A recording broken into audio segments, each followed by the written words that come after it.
Anne, do you want to open? You want me to? I'll introduce myself to everybody and then take it to you, Z. We don't have a, my name's Anne Levin. I practice right outside Harrisburg, Pennsylvania. I've been collaboratively trained since around 2004, mediation training about a year thereafter, and really stepped up the collaborative practice probably in the last 10 years or so, and chaired our local group for 2 years, was involved with IACP for a while on their practice group training committee, and now, of course, chair the PBA's Collaborative Law Committee. And one of my goals this year has been to connect us all across the state a little bit more, because I feel like we're little pockets of collaborative practitioners. And so we've been meeting every other month by Zoom, and you're all welcome to join us. And those have been going very well. Sometimes we have really good attendance, sometimes we have a few. But one of the things we brainstormed at our last meeting was to have one of these just lunch and learns where people check in and maybe just find out what collaborative is, because I'm not sure everyone really understands it or gets it. We're happy to answer any questions today as we go. We don't have a prepared outline or script, but we do have a few things in case nobody has any questions to keep us moving along. Okay. And I'll start off with a little bit of the guts of the practice after Zanita introduces herself. Okie doke, thanks. I was the first woman to come back to Erie to practice, and I've been around for 45 years now. I trained as a mediator about 25 years ago, and collaboratively about 14 years ago, when I really guzzled the tea. After being a full-time litigator, becoming a peacemaker and changing my paradigm has been an ongoing shift, but I'm finally there, and it's mighty sweet. I started our practice group, was its president for a long time, then ran the state group for a number of years, and I'm on the board of the International Association of Collaborative Practitioners, which you should know has people in every state of our union, in every province in Canada, and in 27 different countries across the world. So now as a peacemaker, I'm here to tell you that I'm happier, I'm healthier, and my bills are getting paid, which is a marvelous thing. So Anne, tell us about CP. Okay, so collaborative practice is a settlement-focused way for parties, and I only practice family law, so I will often fall into a family law example. Zanita's going to touch on a little bit of how collaborative can be utilized in other areas of practice. So, but please know anything that I say applies to these other areas, not just family law. But it's people come into the collaborative process from the get-go with the intent of settling it. It was founded what year was that, Z? Oh, it's been 26 years. Yeah, 26 years by Stu Webb and Ron Oski. And they are two fabulous gentlemen that had decided that parties could, what benefits could parties achieve if they started out with a settlement mindset from the beginning, as opposed to what I think a lot of us do is we settle our cases on the courthouse steps. You know, what if we didn't start out that way with a litigious mindset, but more of a settlement mindset? So for anyone who's interested, they have written a book. It's for clients, actually. It's called The Collaborative Way to Divorce. I keep a copy in my office, and I ask any client considering this process to read it, because I want to make sure they really get it and understand what they're doing. It's short, it's on Amazon. There's no profits coming to me for pitching this, but I do, if you like what you hear today and are doing a little research, there's a couple of really good books out there, but that's a really nice one to start with and to recommend to your clients. So in this process, the parties have to voluntarily disclose information, which a lot of us, I think, in the central PA area are usually used to doing anyway. We have a pretty cooperative bar in the family law area, and we'll oftentimes say, I know what you need, I know what you need, and we start the document swap. So in collaborative law, a lot of times people are concerned that there won't be full disclosure, but it is a very transparent process. Parties have to be represented by collaboratively trained attorneys, at least in my practice group. I think across the country, there's some different takes on that. But you'll also hear us talk a little bit about practice groups, and you may have some questions about what the heck is that. Zinnia and I can talk about that as well. Parties, when they are Ann, involved. hold on 2 seconds. We're getting some bad feedback. Could everybody I do please hear mute? that. Yeah, thanks. Okay. The way we practice generally is multidisciplinary. So there's other people that are part of the collaborative team. And so when attorneys introduce this topic to clients, they will often introduce the concept of other people that might be sitting at the table. And that can be mental health professionals, child specialists, financial neutrals. And those extra people at the table are all neutrals. But the overall approach is one where court is specifically taken off the table as an option as long as the parties are actively engaged in the collaborative process. And I think that's one of the most important principles, is that the attorneys are not in the litigation mindset from the get-go. We're in this settlement mindset. And that's hard for attorneys, I think, to wrap their heads around, because that's not really necessarily how we're all trained. But that's part of the paradigm shift in what Zanita made reference to. And some people get it and some people don't. And if you don't, that's fine. But if it's something that sounds interesting to you, we're happy to expand on that a little bit more. Pennsylvania passed the Collaborative Law Act. What year was that? It's not more. It's a couple of years now. It became effective in 2018, and I wrote the darn thing. Yeah, so Z has been, she was chair right before me and did some fabulous work getting that passed. So I'm going to pass it over to Zanita to chime in a little bit about the significance of the act. And we have her to thank for getting that past the finish line. Oh, lots of people helped me carry it. Before I start talking about the PCLA, I want to really set off collaborative practice from litigation. Litigation is very positional. Litigation creates enemies, sometimes implacable enemies. Collaborative is entirely interest-based. And one of the joys of practicing collaboratively is it is such a wholesome, respectful way to settle sometimes very, very bitter conflicts. These conversations are not simple, but with everybody committed to staying at the table and staying out of the courtroom, families' interests and needs are far better served. Now, hopping to the PCLA, it's the Pennsylvania Collaborative Law Act. And when the UCLA was drafted, there were two alternatives. One was only for families, and one was across the full spectrum. And Pennsylvania is really sort of a hybrid. We cover any family member in any dispute. So, for instance, collaborative resolution is a wonderful way to deal with conflicts in trusts and estates. It's very, very useful in commercial settings and employment terminations. It's wonderful in construction. I want you to understand that there really are no limits to where this practice and resolution process can be used. And to give you a better idea of time frames, sorry for my clock chiming here, after years of litigating, I found that most typical divorces take about 2 to 5 years to resolve fully. But collaborative practice is radically faster. Most collaborative cases will settle within 6 to 8 months. And then when we touch on mediation, those can be even faster, and I want to get to unbundled during this time period at all. But it is faster, it's respectful, it's dignified. The PCLA is there to give us a framework, and it's very, very broad. So I don't want anybody to think that this is limited to computational child support and things like that. It's a very wide application. One thing about the PCLA and one thing about collaborative practice that you understand is that everybody at the table promises never to go to court. And if somebody violates that rule, then that will terminate the collaborative process and they'll be stuck in litigation. Now, some people are fretful about that, but it is a powerful incentive to stay at the table. And the success rate for collaborative, we used to publicly say that it was 93%. And that 5% of those were deemed failures because the parties reconciled, which to me is a wonderful thing.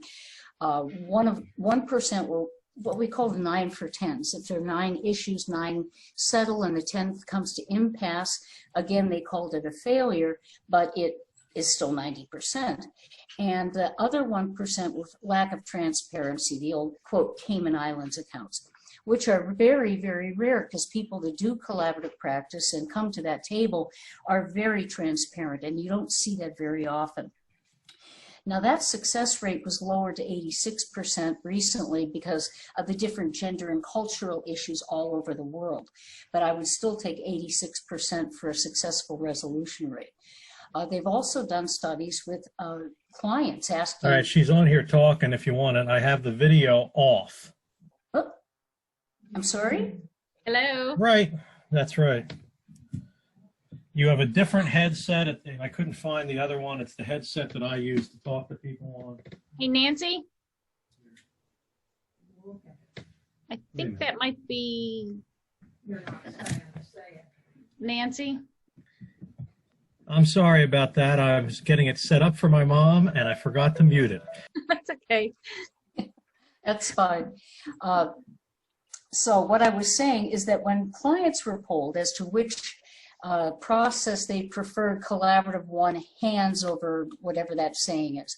The percentages were huge for collaborative and very, very small for people that were happy with litigation.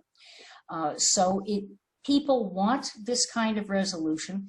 Families at the end of that resolution are far more healthy and happy. We don't call it divorcing in a family structure.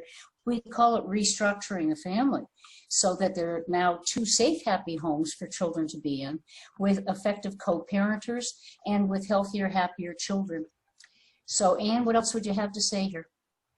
I think the one of the important things to keep in mind when clients come in is, I do talk about all the options when they come in to see me, but I've seen in the last 15 years a big push for people to want to avoid the court system at all costs. And so what are the ways to move them through the process? And I'm big on saying it's a process. You got to move through it, and you have a big decision to make on how you move through it. And so once you decide to divorce, how are you going to do it? There's healthy ways to do it, and there's completely destructive ways to go about doing it. And this collaborative approach is, I think, one of the very healthiest ways for people to move through it, especially when there's kids, even adult kids. I often say, even when the kids are 18, it does not stop because you've got grandchildren. And I think one of the saddest examples I had seen in the past couple of years was a grandparent's divorce was affecting the grandchildren because they wanted the parents who were happily married to be having 2 separate parties so they didn't have to see each other. So I had always said, well, it's 2 generations that are impacted by this, but it was 3. So it has long-lasting effects how people go through it. And I do try to flesh out and make sure that my potential clients are able to look for a win-win. I'm pretty blunt with them. If you're looking to scrape every nickel off the table and win at all costs, one, that's not going to happen in court. But I can tell you it's not going to happen in collaborative because you have to be able to meet the needs of the other party. And as long as I try to flesh them out and make sure that they have true and good intentions. Some people are concerned that the CEO type client might bulldoze their way through it. But the collaborative process allows, I was talking about those other people that we have at the table.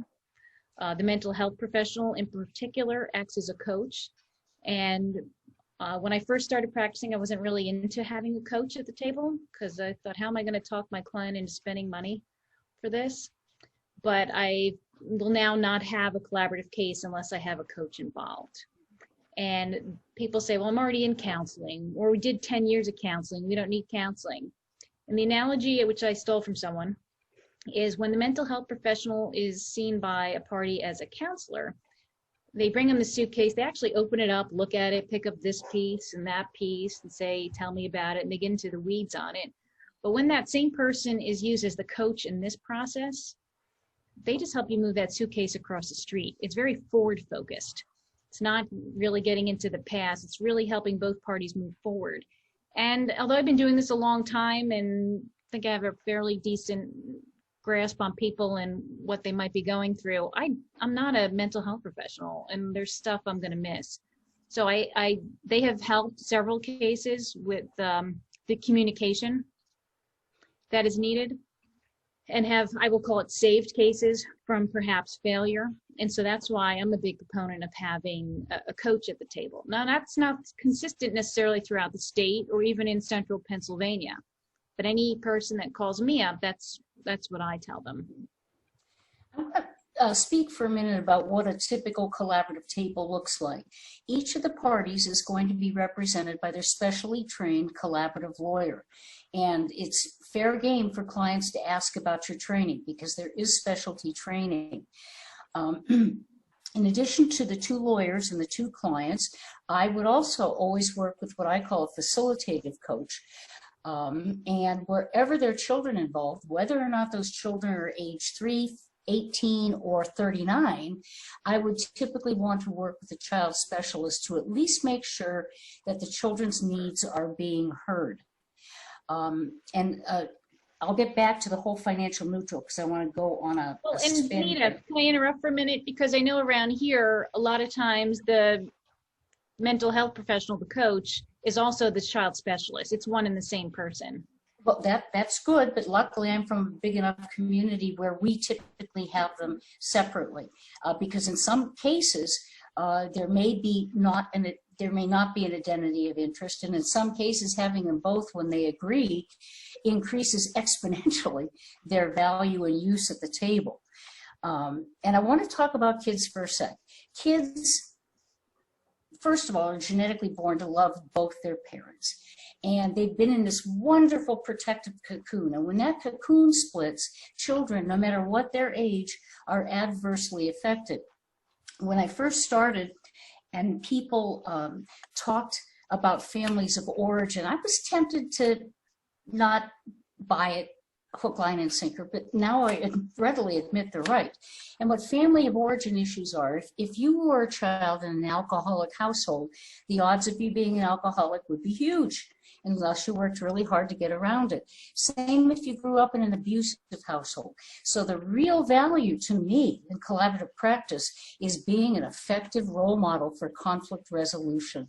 If children can see their parents respectfully and decently working with each other without resorting to screaming or more intense, awful responses, their parents are giving them the very best gift they can, and that is how to resolve conflict respectfully. So I see it as a really holistic, peacemaking way to get a family through an otherwise lousy situation. Nobody likes to be in that situation. Now, getting back to what a collaborative table looks like, particularly if assets are extensive or complicated or as in some cases very twisted, we use a financial neutral. And that neutral can be especially helpful, especially if one of the parties was the money maker and money doer and the other one was not. Because the person who didn't handle the money and knows nothing about it is going to be really worried about financial transparency, and the value of a neutral is to bring neutrality to the table. That neutral doesn't represent either the husband or the wife or either party in a non-family situation. They're simply bringing their wonderful skills to the table, and it's very reassuring to people and a good check for us lawyers to make sure our heads are on straight with equitable distribution and all of those matters. Now, some of you may be sitting there, like a client maybe, saying, how in the heaven's name am I going to pay for my lawyer, much less pay for all these other people? And the answer is pretty quick and simple, because first of all, I assume everybody here's a lawyer, we are the expensive piece of the puzzle. Child specialists, facilitative coaches, financial neutrals typically bill at a much, much lower rate than attorneys do. And a lot of the work being done at the table is without the attorney's presence. So after the team is formed and everybody's committed to the collaborative process by signing a participation agreement, the parents will go off to work with the facilitative coach.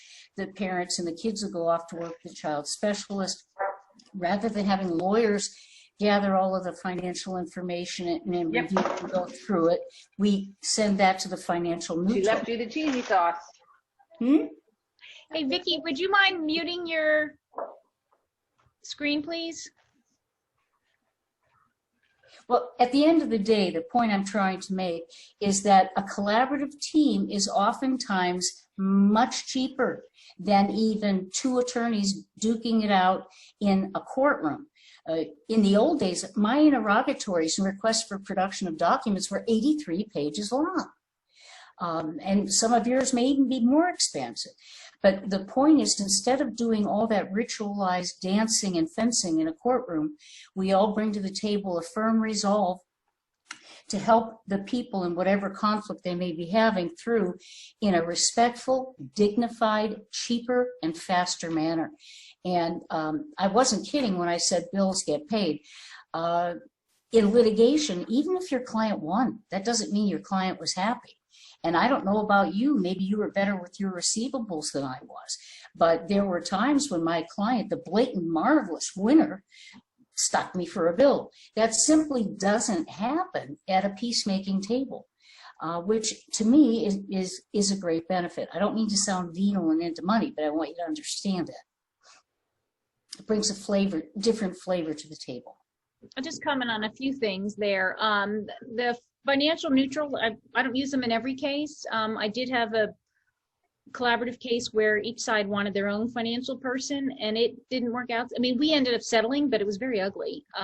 So it just reinforced for me the need for one financial neutral, because in that case we were doing projections for where people might, be able to retire, and of course the assumptions made by wife's person weren't the same assumptions as made by husband's person, and it just really pulled them further apart, instead of having one neutral who would have done something reasonable and explained. And our financial neutrals all get collaboratively trained as well, so that they are of the same mindset and have that same paradigm shift, because a lot of times a financial neutral will be the people that you use for your business valuations and litigation, to do your income analysis and support action. They're the same locals you use for that. We've been fortunate locally to have a lot of the people we use as our litigation experts get the collaborative training and now be available as our financial neutrals in a collaborative setting. So a little bit about the nuts and bolts, I think, of how this all goes down.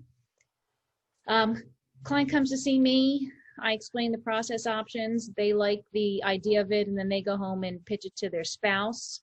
I often tell them to get that book I referenced and get 2 copies and give one to their spouse, and ask that if they're interested in it, to pick their own collaborative attorney. And then the 2 attorneys usually chat on the phone about just generally perceptions and what's involved in the case. And then we schedule our first meeting. But that generally, in my area, I can only speak to my group, Zinnia, we don't generally meet until the parties have met with that coach we talked about, the facilitator, as Zenita calls them. Facilitator will then powwow with the 2 attorneys, and we'll get a sense of whether the facilitator or coach needs to be at the actual meeting. Sometimes they do, sometimes they don't. A lot of times these neutrals that we were talking about, the other members of the team, are used offline. And that, of course, saves money because the 2 attorneys aren't in the room at the same time as well. So the clients like that. It's been very helpful, in particular with custody cases. If you have parties that really want to micromanage, who's going to pay for the sneakers, who's going to pay for the fall wardrobe, who's going to do soccer pickup, who's, some of the little tiny details that it really isn't worthwhile to have 2 attorneys in a room for an hour to talk about that. They can work that through with the child specialist oftentimes. So I got a little off track there, but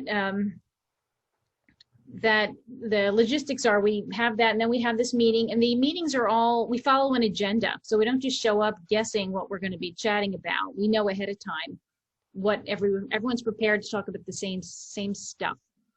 And the parties are involved in that. This process does involve attorneys and clients working together very heavily. So if I have a client that comes in and doesn't necessarily want to do any work or have a lot of hands-on, this may not be the process for them, because they have to come to these meetings and actually participate. A lot of times I think they get tagged along, or we're their voice.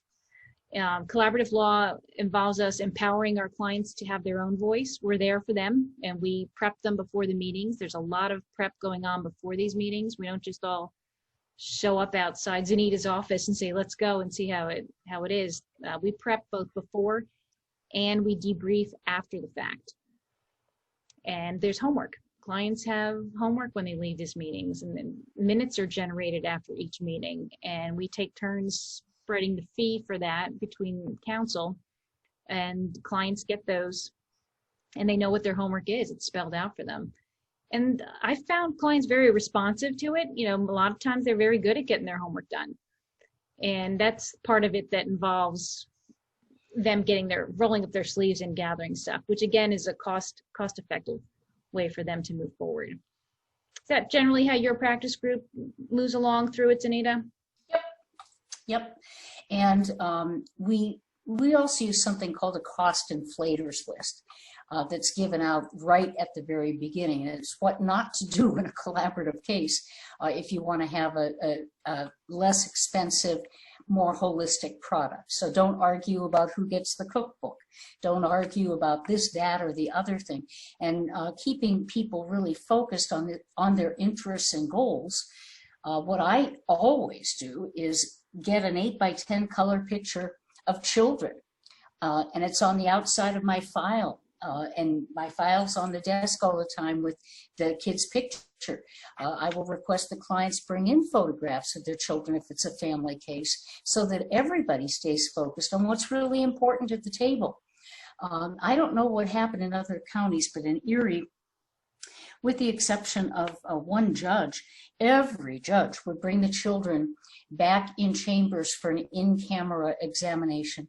And it was the most dreadful thing I've ever had to sit through in litigation, because almost invariably, all that child or children will do is howl with despair. They don't want, the judge is putting them in a position to pick a parent. And remember when I said we're genetically made that we love our parents? I've seen in my day the most horrible parents I could possibly imagine. One of the moms way back killed a child's hamster in front of the child, and that child still loved that parent. It's how we're engineered. So to triangulate a child into the conflict between the parents and even have the child sniff that they have to make a choice is a killer to a child. It's heartbreaking to hear their sobs.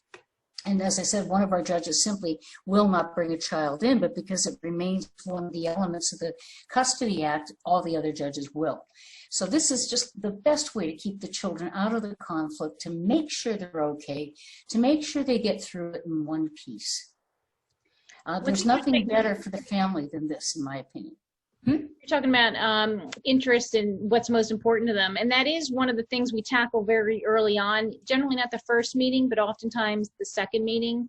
We make parties actually identify what their goals are. What are their needs? What are their interests? And it forces people to really focus on what's important to them. And we locally, we write those down on those giant 3M posters, and those get hung up at every single meeting. Most people have the same goals and interests. Nothing, it's not really deep. They don't have to go off on a week's retreat or anything. It's, they want to make sure their kids are okay. Might want to make sure the kids have a college education. Make sure maybe they want to retire at a certain age. They don't want to lose that. But a lot of times you get some stuff that you can't put a dollar value on, and I want to be able to keep an amicable relationship. I want to make sure my spouse is okay. It's stuff that you don't hear in litigation, and it's really exciting to hear when people say that. And so it does get written down, and there's no right or wrong goal, but we do work with the clients before that meeting. And that book, again, that I'm going back to, I give it to all clients because in the back of it is a list of common goals and interests.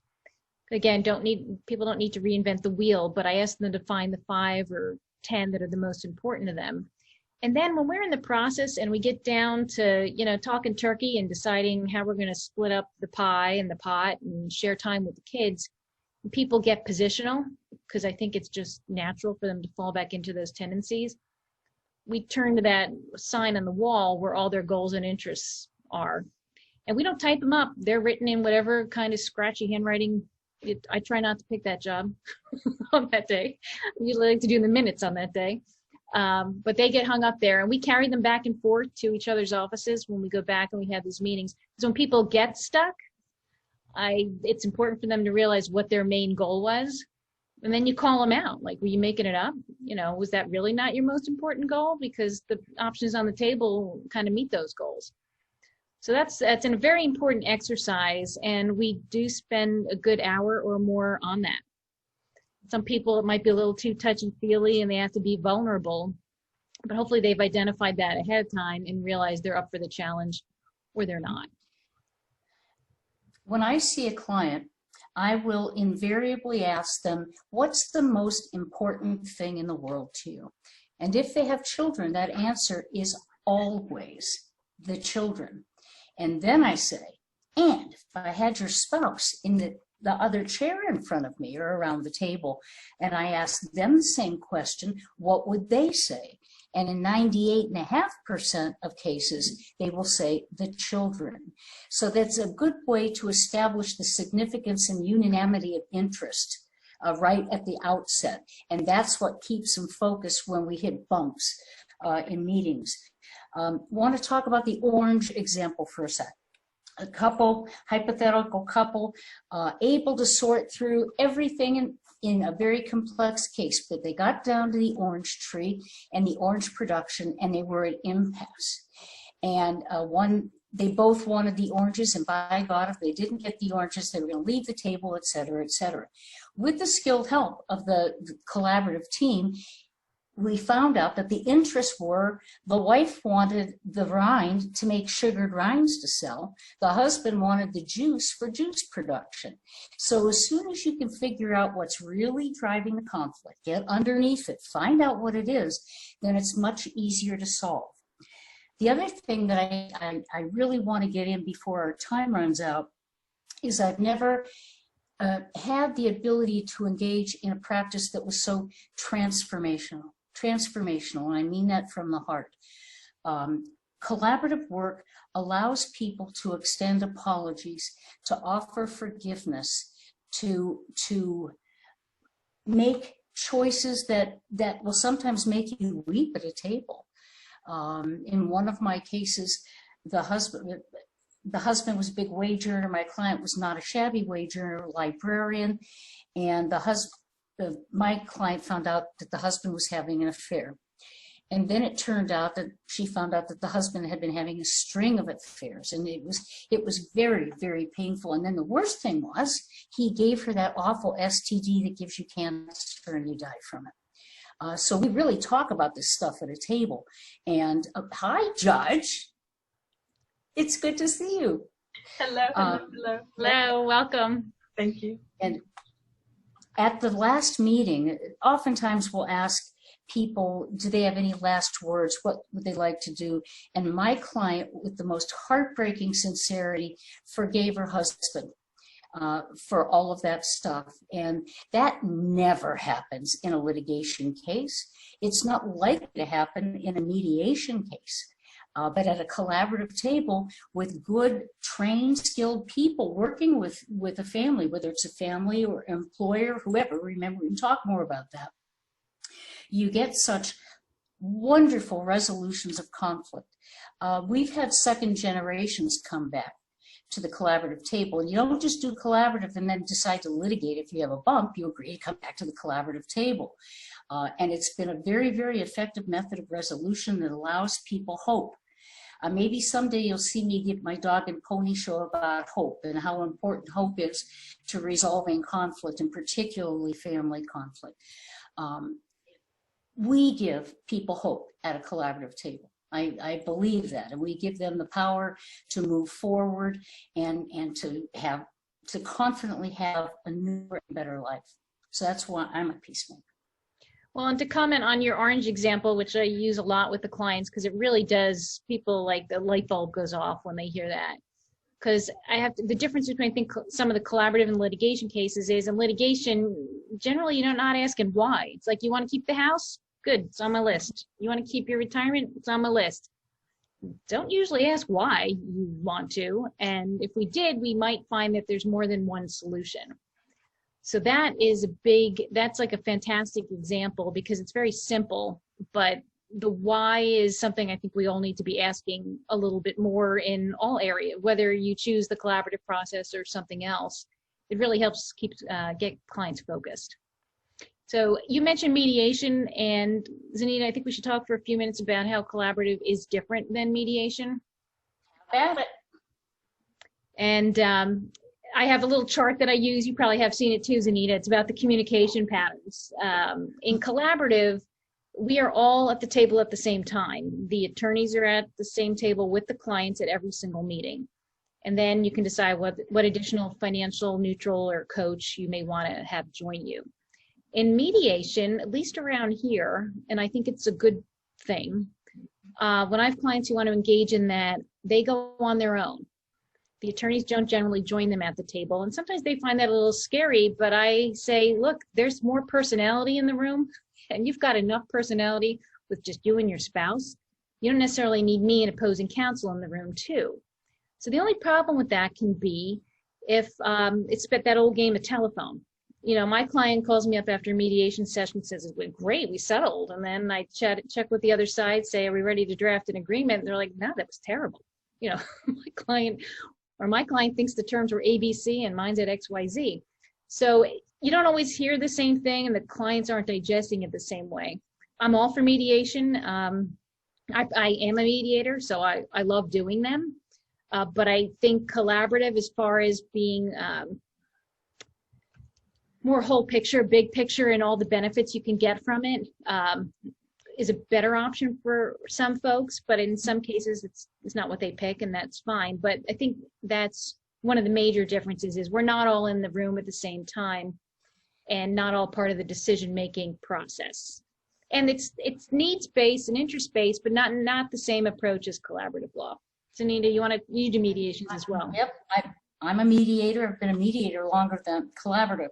And I want to paint a little different picture. I am a mediator that's willing to wear many hats. If I'm mediating and I see that there's a terrible communications problem, I will bring in and co-mediate with a facilitative coach. If there are crazy critical business valuations and financial issues, I'll mediate with the financial neutral. So I'm willing to use isn't the right word, cooperate with those people to provide a bigger service mediation. Now, that's not to say oftentimes I'm the mediator in the strict triangle approach, but I've never been a shuttle room mediator, I guess. How many of you mediate? One, that's all? Lisa? We got Okay. some more. Okay. Okay, well, good. Please add that to your skill set. Any tools we can add to our professional boxes are a good thing for our clients. Mediation training, Woody Mostyn has a mediation training out in California that's first rate, both basic and advanced. There are other mediation trainings around. Typically, mediation training is a couple full days. So is collaborative training, although the standard now is really 3 days rather than 2 days. And because of this wretched COVID-19, the one blessing that it's given us is the ability to share like we are now. People are getting really smart about using Zoom, and these virtual trainings are very successful. The IACP is starting their basic, I think today or tomorrow. Yeah, just this week. Yeah. And you can get these all over the country. You want to make sure the people that are training you are first rate. But the point is, it's a wonderful thing to train as a collaborative lawyer. The IACP, although not absolutely requiring it, suggests that every collaborative practitioner also undergo at least basic mediation training. And having the ability to just think about different hats, different communication styles, different issues allows us all to be better lawyers no matter what we choose to lawyer in. So that's they're so good things true. to have in our toolbox. And better Yeah. judges too. Mhm. Because Judge to meet, yep. I teach at the National Judicial College Mediation. We have a 40-hour course for judges. And I just wrote an article about how judges should, early in their careers, take a mediation course so they can use those mediation skills in their toolboxes on the bench, and then streamline themselves into mediation as a second career after being a judge. But you need to have those, judges need to have those set of skills early in their careers so they can use them while they're on the bench.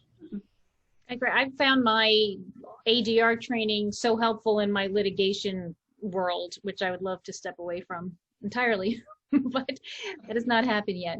But the thing that I want to tag on to is that the ongoing, some people do the basic 2 or 3 day training. It's not enough. You know, I think you need ongoing training. You need to practice it. The mediation training is the next step. And then there's even more training on non-defensive language, and it's ongoing. I mean, it's a lifelong, I think, to me, it's a commitment to keep learning. And the more you do it and the more you use those skills, the better you get at it. And the more comfortable you get at explaining it to your clients. But there's so many of us that are involved in this process, and we're more than willing to assist with people who are just dipping their foot into the water and are looking to have, or they have their first case and they're stuck. I've used, I had a collaborative case where we were stuck, and we reached out to another person in our group locally, and everyone sat down for a free hour and just kind of brainstormed. We told the clients we were going to do it. We were kind of at our wits' ends, and it was very helpful. Like, we did get to the finish line in that case. It's a very collaborative community among the professionals. Like, we're all willing to help each other out, very much so. And I want to address a little point about that. We don't refer to each other as my opposing counsel. I refer to my other colleague as my colleague. And there's no conflict of interest here. I'm talking about the lawyers represent their clients, but there's no reason to build up hostility or normal litigation positions between the lawyers. So if I'm sitting there representing that, again, just family for hypothetical, the husband, I'm going to be listening very carefully to what the wife's goals, needs, and interests are. And if Ann is representing that wife, she's going to be listening very, very closely to my client. And we all work together to achieve those clients' goals and interests and needs. And again, we do so cost effectively, we do so time effectively, and we do so from the heart. I mean, people like this process better because we care about this process and we care about these people, and they know that. So does anyone have any questions? We've kind of hopped all over the place and talked about the process and the principles and practice groups. Do you have any questions coming to mind? Go ahead. You have to unmute yourself. There you go. Sorry about that. That's all right. I got trained during COVID in collaborative practice. I've been a mediator for 3 years and a divorce attorney for 20. How do you change your spiel when a client comes in for a divorce consultation? Because that's usually how I would be, the client would be coming into me. How do I change the dialogue from my usual? That's the part I'm finding the hardest, because I've just been. Well, first of all, I'm going to make a pitch, because there'll be a flyer coming out here any day, because our committee is hosting a training in November about how to create collaborative cases in a collaborative community. And that's going to be done, it's like a 3-hour training. It's going to be with Kevin Scudder out of Seattle. And I think you might find that very helpful. But I do mine completely differently. No, I sit down and it's very open-ended. Like, what brings you here today? What's important to you? How do you want to see this? What would you like to learn from me? And they usually just start, you ask them what's important, and that kind of goes from there. And then I do my pitch, which is, Now that you're sitting here talking about divorce, how are you going to do it? That is the next biggest decision you must make. Let me help you to show you the processes available. And that usually just flows naturally from there. Mm-hmm. Zanita, how do you run your ICs? I meet a client and I walk out and I say, hi, my name is Z. What may I call you? And they come into my office, and generally pre-COVID, I have a little round table with chairs on one side of my office and a very formal desk at the other side. I would invariably go to the table. I'd ask them where, but they always pick the table. And my first thing is, how can I help you? What brings you here? And very, very similar. And I got to tell you that how you make that pitch decides whether or not you'll get that person as a client. Back in the old days, I would come in and I would talk about the marital pop for equitable distribution and support grids and all that stuff. I don't go anywhere near that now. I talk about what's important, how I can help them get there, what the different processes are, and I think clients really respect that. And interestingly enough, I think our group, our peacemaking collaborative groups, are the only people who really do explain all process options to clients. There are some litigator attorneys in my county that think I am a bunch of hooey. They wouldn't dream of bringing up ADR or collaborative or mediation or unbundled. Wouldn't dream of it. They would disparage it. And so we're really the only ones that very fairly offer clients all the process choices that are available. And Lisa, what I typically do is say that litigation makes people sick. Litigation creates implacable enemies. Litigation creates a situation that when your kid wants to get married, the two of you won't dance together at his or her wedding. I make it very personal to those people, because that's really what's important to people. They want to be able to sit together at a football game. I always tell them a story about how I met my husband when I was 6. And he was my husband. It just turned out he wasn't a very good husband, but he was my best friend until the day he died. And so I say, you know what, I can't promise you that you're going to be a best friend like mine was, but I can promise you that you'll be a far better co-parenter, that you will at least have the ability to regain some of the trust and love that brought you together in the first place. And I want to hit just one more time, how many of you do trust estates, wills? Any of you? Okay. I'm sure that you and I have both seen cases, Ken, where the conflicts at that table were every bit as rotten and horrible and messy as the worst divorce. And these are the very same skills that I use and would suggest that you learn to use in estate disputes. It can make a world of difference. And in estates, sadly, you and I see siblings that are forever split apart, that won't ever talk to each other again. I mean, things happen in estates, it's really ugly. And this process allows you to avoid that. Will it happen in every case? No, but it will happen in a number of them that will probably shock you and delight you. So I want to just put in a last plug for the IACP. Was going to be in Toronto, but we've gone virtual, of course, and it's going to start on Monday, October 19th. I want to see all of you writing that down. Monday, October 19th. There are going to be 3 or 4 days of pre-forum institutes, and those are very, very intensive specialty trainings, where it's either generally it's usually the whole day, and there are 8 different PFIs to choose from. Then the formal forum starts on Friday, October 23, and there's a keynote and opening and a virtual party that's not to be missed on Friday the 23rd. And then from Friday the 23rd through Thursday, October 29, when it ends, there are a gazillion workshops, all of which touch on many different things. Non-IACP members are welcome to attend. The price is much, much cheaper because it's virtual this year. And people like you that don't do collaborative practice and just want to know more are welcome. It's a very stimulating, wonderful place to come. You get tons of CLE credits. Think of it that way. Cheap way to get a lot of CLE met. It is very invigorating to be around that many collaborative people that are really into it. Like it is a high. You go there, you're just like, this is pretty cool. Yeah. We do have Typically, there are hundreds of people, and we're expecting a higher turnout this year because of the cheaper cost and the virtual See, we have a chat question about using this method of dispute resolution in employee disputes. Oh, absolutely. I did attend something, and it is used in that area. Oh, absolutely it is. Because when you look at a longtime employee with somebody, isn't it just sort of like a marriage?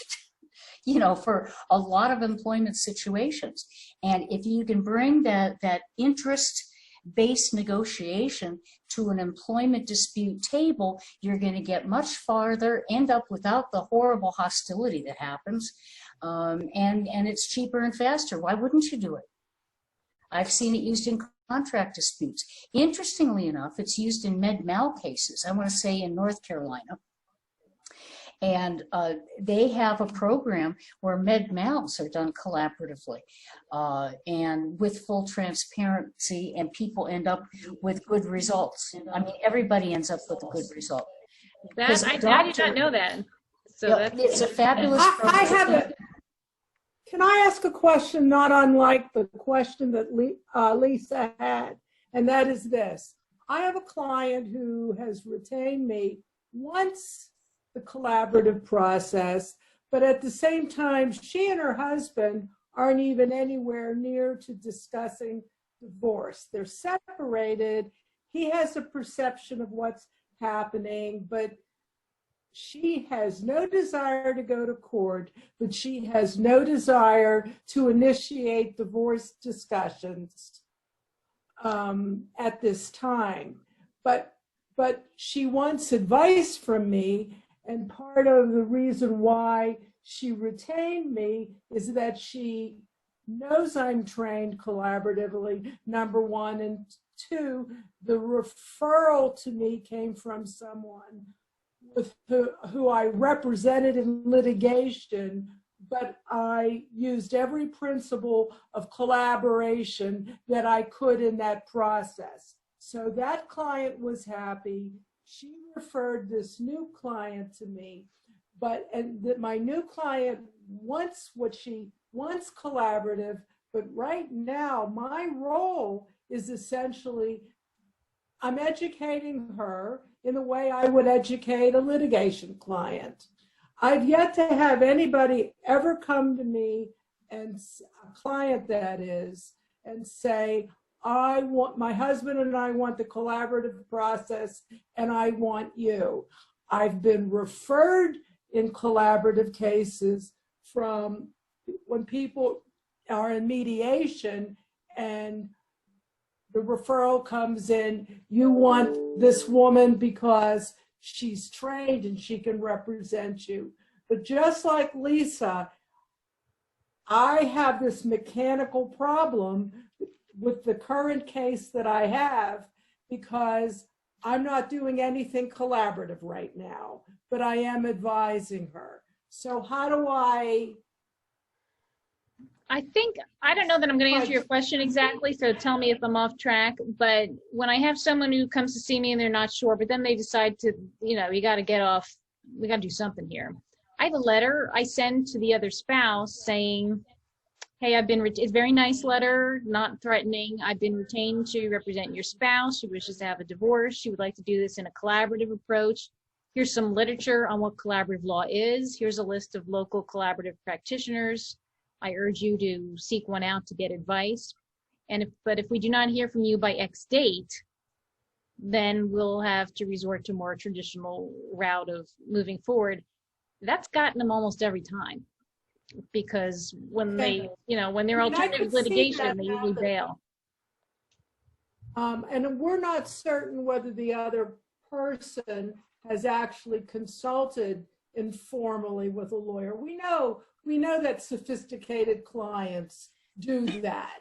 They may even have friends who could give them advice, legal advice. It's just that I know my client wants this to be collaborative, but at the same time, she wants information and preparation. She wants to know her rights. Well, She and wants there is a that. role for the law in collaborative. You know, I do feel as a lawyer